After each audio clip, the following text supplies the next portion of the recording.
चलिए आज कुछ बहुत ही दिलचस्प स्रोतों पर बात करते हैं। हाँ बिल्कुल। हमारे पास दो अलग अलग नजरिए हैं। एक तो बात करता है धर्मों के अंदर आध्यात्मिकता और तत्वज्ञान के बीच के फर्क और जुड़ाव की। खासकर सनातन और इस्लामी परंपराओं में, है ना? जी हाँ। और दूसरा स्रोत हमें ले जाता है उत्तर प्रदेश के गांव शेखाजोत। अच्छा, वहाँ क्या हुआ? वहाँ एक बड़ा अनोखा सत्संग कार्यक्रम हुआ जहाँ कोशिश थी अलग अलग धर्मों के लोगों को एक साथ लाने की। दिलचस्प। तो आज हम एक तरह से ये समझने की कोशिश करेंगे कि कैसे ये अलग अलग रास्ते शायद एक ही मंजिल की तरफ इशारा करते हैं। बिल्कुल। और ये शेखाजोत का सत्संग कैसे इसका एक जीता जागता उदाहरण बन गया। तो चलिए शुरू करते हैं। जरूर। तो पहला स्रोत एक बहुत ही बारीक लेकिन अहम फर्क बताता है आध्यात्मिकता और तत्वज्ञान के बीच। हाँ, ये बहुत गहरा सवाल है। क्या ये सिर्फ अलग शब्द हैं या अनुभव के अलग अलग स्तर हैं? सही। स्रोत इसे सनातन परंपरा के अध्यात्म से जोड़ता है और इस्लामी परंपरा के मुतशाबिहात यानी मुतशाबिहात से। हाँ, ये दोनों ही ईश्वर से मतलब एक दिव्य शक्ति से व्यक्तिगत जुड़ाव की बात करते हैं। एक तरह का भावनात्मक अनुभवात्मक रिश्ता। पर इससे भी आगे एक और स्तर है जी। सनातन का तत्वज्ञान और इस्लाम का हुरूफ मुकत्तात। हुरूफ मुकत्तात। हाँ, ये उस परम सत्य, उस अंतिम वास्तविकता की तरफ इशारा करते हैं जिसे शायद शब्दों में बांधना मुश्किल है। तो ये जो इस्लामी शब्द है मुतशाबिहात और हुरूफ मुकत्तात, हाँ, ये क्या कुरान की आयतों के प्रकार है जो इन अलग स्तरों को दिखाते हैं? हाँ, काफी हद तक। और ये समझ के अलग अलग स्तरों को भी दिखाते हैं। अच्छा। जैसे शेखाजोत सत्संग वाले स्रोत में भगवान सदानंद जी ने इसका जिक्र किया। उन्होंने कुरान के हवाले से बताया कि पहले हैं मुकम आयतें, बिल्कुल साफ सीधे नियम, दुनियावी जीवन, कर्मकांड, वो सब। ठीक है, सतही नियम। हाँ, फिर आती हैं मुतशाबिह आयतें। ये इशारे हैं, रूपक हैं, इनमें गहरे आध्यात्मिक राज छिपे हैं, ये अध्यात्म के काफी करीब हैं। अच्छा, विशुद्ध अध्यात्म। जी। और फिर सबसे रहस्यमयी हैं हुरूफ मुकत्तात, वो अक्षर जिनका सीधा मतलब साफ नहीं है, जिनके बारे में कहा जाता है कि उनका असली मतलब सिर्फ अल्लाह ही जानता है। बिल्कुल।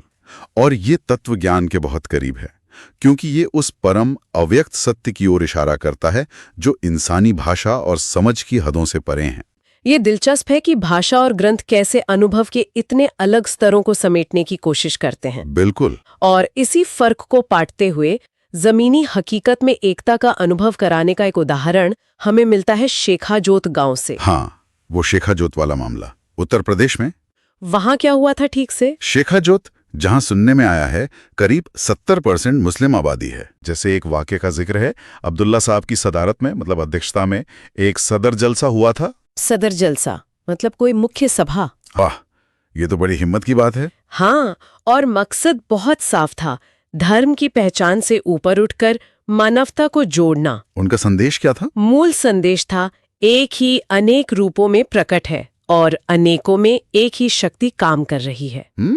ये तो सीधे सीधे उस तात्विक एकता की ओर इशारा है। बिल्कुल। और इस सत्संग में भगवान सदानंद जी की भूमिका वो काफी अहम रही। हाँ, सुना है उन्होंने कुरान, गीता, रामायण, बाइबल, वेद सबसे जुड़े सवालों के जवाब दिए। जी, ये कैसे मुमकिन हुआ? मतलब इतने सारे ग्रंथ। देखिए, खास बात ये थी कि उनके जवाब सिर्फ किताबी ज्ञान से नहीं थे, वो उनके अपने गहरे अनुभव से निकले थे। अच्छा, अनुभवजन्य ज्ञान। हाँ, इसीलिए वो अलग अलग ग्रंथों से पूछे गए सवालों का सार उसे एक ही अनुभवजन्य सत्य से जोड़ पा रहे थे। उन्होंने मंच से ये तक कहा कि मैं पैगंबर नहीं, पैगंबर बनाने वाला हूं। ये तो बहुत गहरा बयान है। बहुत शक्तिशाली।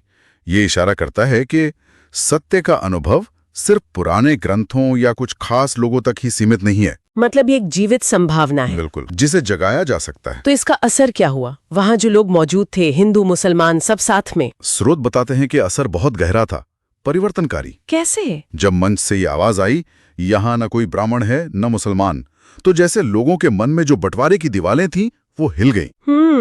इसे किसी ने धर्म परिवर्तन की तरह नहीं देखा, बल्कि एक दृष्टिकोण परिवर्तन की तरह महसूस किया। दृष्टिकोण परिवर्तन? हाँ, ऐसा लगा कि जब लोग सतही नियमों और पहचानों, मतलब वो महकम स्तर से ऊपर उठकर उस गहरे आध्यात्मिक यानी मुच्छाभी या फिर तात्विक सत्य की एक झलक भी पाते हैं, तो बाहरी फर्क छोटे लगने लगते हैं। वो दूरियां, वो खाइयां जैसे पुल बनने लगती हैं। सही कहा, आपसी समझ के पुल। तो इन दोनों स्रोतों को मिलाकर देखें तो एक पैटर्न दिखता है ना? हाँ, एक साफ पैटर्न उभरता है कि लगभग सभी धार्मिक परंपराओं में वो जो बाहरी कर्मकांड और नियम हैं मोहकम, हाँ, उनके ढांचे के अंदर अंदरूनी खोज के गहरे रास्ते भी मौजूद हैं।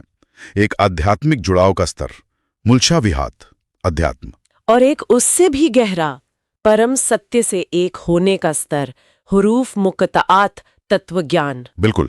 और शेखाजोत का सत्संग इस बात का सबूत देता है कि जब बातचीत और साझा अनुभव इन गहरे यूनिवर्सल स्तरों पर होता है तो सतही मतभेदों के पार एक कॉमन ग्राउंड मिल सकता है। और उसे अनुभव भी किया जा सकता है। तो अंत में ये सवाल बचता है सोचने के लिए कि क्या समुदायों के बीच असली समझ और एकता बनाने के लिए हमें सिर्फ बाहरी समानताओं पर जोर देना चाहिए, या फिर धर्मों के अंदर छिपे इन गहरे साझा आध्यात्मिक और तात्विक अनुभवों की खोज और उन पर बातचीत, क्या ये ज्यादा असरदार रास्ता हो सकता है? और एक और बात, क्या ज्ञान का आखिरी स्रोत सिर्फ पुराने ग्रंथ ही हैं? या जैसा सदानंद जी के अनुभव और उनके कथन से लगा, क्या सत्य आज भी इसी पल में एक जीवित अनुभव करने लायक हकीकत के तौर पर जाहिर हो सकता है? सोचने वाली बात है।